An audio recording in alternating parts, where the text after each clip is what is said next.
জেলে থেকেই নির্বাচনে লড়ে জিতলেন বিজেপির মণ্ডল সভাপতি। দিল্লি বিধানসভা নির্বাচনের ফলাফল নিয়ে সকাল থেকেই নজরে ছিল রাজ্যবাসী। পূর্ব মেদিনীপুরের নজর ছিল খেজুরি সমবায় নির্বাচনের দিকে। তার মাঝেই খেজুরি ২ নম্বর ব্লকের নিচকসবা গ্রাম পঞ্চায়েতের লক্ষণচক নিবেদিতা সমবায় সমিতিতে সবকটি আসনে জয় পায় বিজেপি। স্থানীয় মণ্ডল সভাপতি সূর্যকান্ত দাস সমবায় সমিতির নির্বাচনে প্রতিদ্বন্দ্বিতা করার জন্যই মনোনয়ন তুলেছিলেন।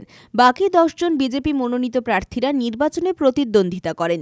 খেজুরি ২ নম্বর ব্লকের নিচকসবা গ্রাম পঞ্চায়েতের লক্ষণচক নিবেদিতা সমবায় সমিতির নির্বাচন। গত কয়েকদিন আগেই একটি মামলা বিজেপি মণ্ডল সভাপতি সূর্যকান্ত দাসকে গ্রেপ্তার করে। তালপাটি উপকূল থানায় বিজেপি মণ্ডল সভাপতি সূর্যকান্ত দাসকে হেফাজতে নেয়। বর্তমানে তিনি এখনও পুলিশি হেফাজতে রয়েছেন বলেই জানা গিয়েছে। পুলিশি হেফাজত থেকেও সমবায় সমিতির নির্বাচনে প্রতিদ্বন্দ্বিতা তিনি করেছিলেন। এদিকে শাসক দল তৃণমূল কংগ্রেস মনোনীত ১১ জন প্রার্থী দেন। সকাল থেকে টানটান উত্তেজনার মধ্যে নির্বাচন শুরু হয়। দুপুর পর্যন্ত নির্বাচন চলে। ফলাফল বেরোতেই বিজেপির মণ্ডল সভাপতি সূর্যকান্ত দাস সহ ১১ জন প্রার্থী জয়লাভ করেন। শুধুমাত্র জয়লাভ নয়, সর্বাধিক ভোট পেয়েছেন সূর্যকান্তবাবু। জয়লাভ করার পর উচ্ছ্বাসে ফেটে পড়েন বিজেপির কর্মী সমর্থকেরা। যদিও এই জয় নিয়ে শাসক দল তৃণমূল কংগ্রেসকে কটাক্ষ করেছে বিজেপির জেলা নেতৃত্বরা।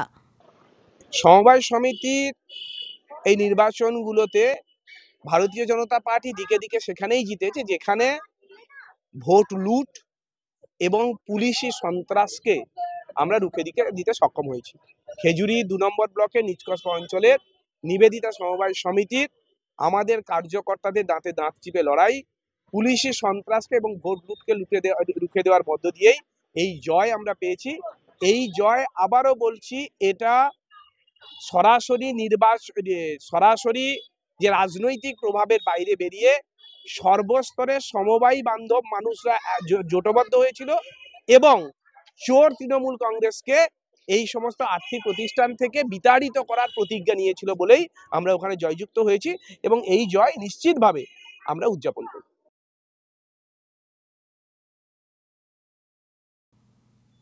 রঞ্জন মাইতির রিপোর্ট, খবর বিসিবিএস।